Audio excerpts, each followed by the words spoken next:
Rizkia ya? Iya. Silakan masuk. Iya, terima Silakan kasih, duduk, Kak. Mbak. Oke. Terima kasih ya, Kak. Oke, sebelumnya saya izin memperkenalkan diri dulu ya. Nama saya Rizkia Anissa Tofani. Biasanya saya dipanggil Rifa, jadi Mbak Kianya bisa manggil saya dengan Kak atau Mbak, zamannya Mbak Kia aja. Oke, Kak. Sebelumnya Mbak Kia kesini naik apa? Saya tadi kebetulan naik mobil, Kak, diantar sama orang tua. Oh, diantar ya. Iya. Hari ini juga kan lagi agak panas ya, Kak. Iya, Kak, lumayan. Emang rumah Mbaknya di mana? Kalau aku rumahnya di Kemiling, Kak. Oh, di Kemilin. Iya. Di sini rumah asli atau gimana? Kalau aku di sini rumah asli, Kak, emang sama orang tua dari lahir emang di Bandar Lampung. Oh, begitu. Oke, baik. Terus Mbak Kia sekarang kelas berapa? Kelas 12, Kak. Oke. Jadi saya di sini sebagai konselor yang ingin membantu Mbak Kia untuk menyelesaikan sebuah permasalahan yang dihadapi. Sebelumnya Mbak Kia udah pernah melakukan sesi konseling seperti ini belum? Belum sih, Kak. Ini baru pertama kali. Oke, kalau begitu saya akan sedikit menjelaskan bahwa konseling itu memiliki asas-asas ya. Yang akan saya sebutkan itu ada 3. Yang pertama, yaitu ada asas kesukarelaan. Jadi Mbak Kia datang ke sini tanpa ada paksaan. Gimana? Mbak Kia datang ke sini ada paksaan atau tidak? Oh, enggak, Kak. Ini kemauan saya sendiri. Juga ada yang ngasih tahu dengan konseling ini gitu. Waktu itu kan katanya dia pernah konseling di sini, jadi saya berminat untuk sini. Oke, nah itu yang pertama ya. Yang kedua itu ada asas kerahasiaan. Jadi Mbak Kia tidak perlu takut kalau kamu nanti curhat ke saya tidak akan menyebarluaskan ke orang lain. Yang ketiga itu ada asas keterbukaan. Jadi mbaknya bisa lebih terbuka lagi sama saya, bebas kalau mau bicara tentang hal apa yang Mbak Kia alami. Gimana, mengerti? Mengerti, Kak. Oke, baik. Kita lanjut sesi selanjutnya ya. Oke. Baik, bagaimana kabar Mbak Kia hari ini? Saya agak tegang akhir-akhir ini, Kak. Banyak banget pikiran karena ujian itu udah deket. Oh, wajar sekali kalau kamu merasa tegang ya, apalagi kan ujian akhir itu penting. Jadi, kamu sudah melakukan langkah yang bagus dengan datang ke sini untuk membicarakannya. Sebelum kita mulai, saya ingin memastikan apakah kamu nyaman berbicara di sini dan bersedia terbuka tentang perasaan kamu? Iya, Kak. Saya nyaman dan siap cerita. Oke, baik. Terima kasih. Jadi, hari ini kita akan membahas apa yang kamu rasakan menjelang ujian nanti dan mencari cara agar kamu bisa lebih tenang dan siap untuk menghadapi proses ujian. Oke, baik, Kak.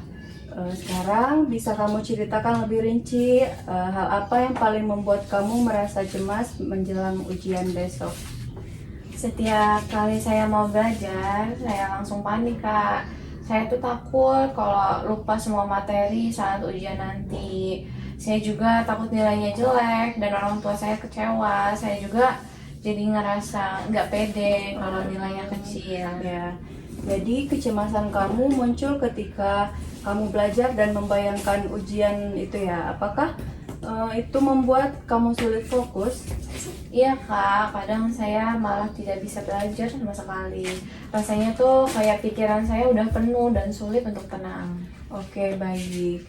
Jadi masalah utama yang kamu hadapi ini yaitu kecemasan berlebih menjelang ujian ya, yang mengganggu konsentrasi belajar. Apakah benar? Iya, bener, Kak.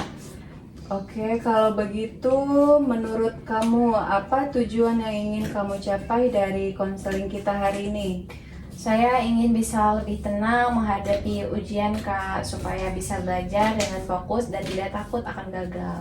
Oke, bagus. Jadi tujuan kita sekarang adalah untuk mengurangi kecemasan ujian ya, dan meningkatkan kepercayaan diri dalam belajar serta menghadapi ujian besok. Iya, Kak, itu yang saya harapkan. Oke, sekarang coba kita perhatikan pikiran yang muncul ketika kamu mulai merasakan cemas itu tadi. Apa yang biasanya kamu katakan pada diri kamu sendiri?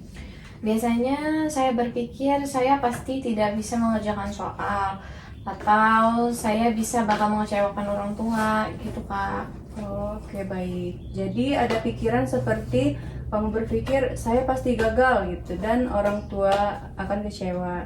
Ketika pikiran itu muncul, bagaimana perasaan kamu?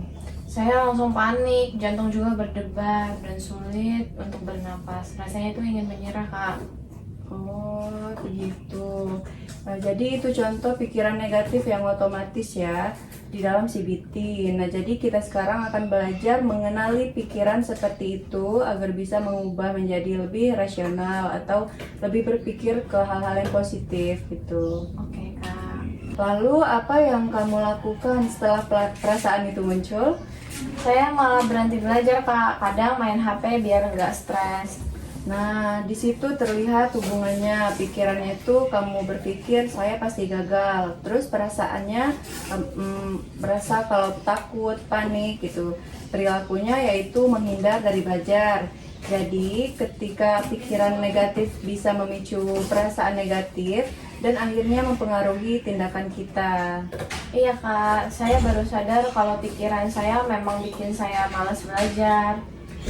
Oke, sekarang kita akan berlatih mengubah pikiran negatif kamu menjadi pikiran yang lebih realistis itu tadi. Pikiran kamu itu kan adalah saya pasti gagal. Mari kita tantang pikiran itu. Apakah kamu punya bukti bahwa kamu itu merasa gagal? Kalau dipikir lagi belum tentu gagal sih Kak. Saya udah belajar walaupun masih belum maksimal.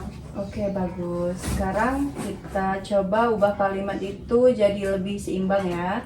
Mungkin bisa jadi Kak, saya sudah berusaha belajar, jadi saya punya peluang untuk berhasil. Oke, bagus, luar biasa. Jadi pikiran seperti itu akan membantu menurunkan kecemasan kamu. Kamu bisa menulis pikiran pengganti seperti ini setiap kali kamu merasakan cemas. Oke Kak. Sekarang kita tambahkan latihan perilaku ya. Ada 2 teknik yang bisa kamu coba. Yang pertama itu relaksasi nafas dalam setiap kali kamu merasa panik. Terus jadwalkan belajar bertahap agar kamu punya kontrol atas waktu belajar. Sekarang mari kita coba yang pertama dulu ya. Tarik nafas dalam melalui hidung selama 4 detik, tahan 2 detik, lalu hembuskan perlahan selama 6 detik. Nah, itu tadi diulangi 3 kali ya. Oke Kak, rasanya jadi lebih tenang Kak. Oke, bagus. Jadi teknik itu tadi bisa kamu lakukan sebelum belajar atau saat ujian nanti. Selain itu, buatkan jadwal belajar realistis dengan waktu istirahat agar tidak stres. Oke Kak. Oke, sebagai tugas rumah minggu ini kamu bisa lakukan beberapa hal berikut. Yang pertama, catat pikiran negatif yang muncul saat belajar. Yang kedua, tuliskan pikiran penggantinya yang lebih realistis. Yang ketiga, lakukan latihan relaksasi nafas dalam setiap hari selama 10 menit. Terus buat jadwal belajar sederhana dan ikut selama seminggu. Bagaimana? Apakah kamu siap melakukannya? Siap Kak, saya rasa itu bisa membantu saya lebih teratur lagi. Oke, bagus. Jangan lupa ya tulis perasaan kamu sebelum dan sesudah latihan. Oke Kak. Oke, nanti di pertemuan berikutnya kita evaluasi ya Mbak. Jadi saya pengen tahu seberapa berhasil teknik itu tadi dan bagian mana yang masih butuh disesuaikan. Siap Kak, aku jadi lebih semangat karena sekarang punya cara yang jelas buat kontrol diri. Iya, bagus. Ingat, kamu nggak harus sempurna, yang penting kamu mau terus belajar dan memperbaiki sedikit demi sedikit. Iya Kak, aku bakal coba konsisten mulai malam ini. Oke, saya bangga dengan usaha kamu. Kamu sudah belajar mengenali pikiran negatif, menantangnya, dan menggantinya dengan pikiran yang lebih sehat. Kamu juga menetapkan teknik relaksasi dengan baik. Baik, terima kasih ya Kak. Sekarang saya merasa lebih percaya diri menghadapi ujian. Itu yang saya harapkan. Ingat, sedikit cemas itu normal ya, tapi kamu sudah tahu cara mengelolanya. Teruskan latihan yang itu tadi dan semoga hasil ujian kamu sesuai harapan ya. Terima kasih banyak Kak, saya akan terus berlatih. Ya, baik. Cukup sekian dari sesi konseling kita hari ini. Nanti kita akan bertemu di hari berikutnya, yaitu minggu depan. Semoga kita masih bisa bertemu ya. Iya kak, siap. Oke, baik. Terima kasih ya kak. Ya, sama-sama. Hati-hati ya. Iya kak.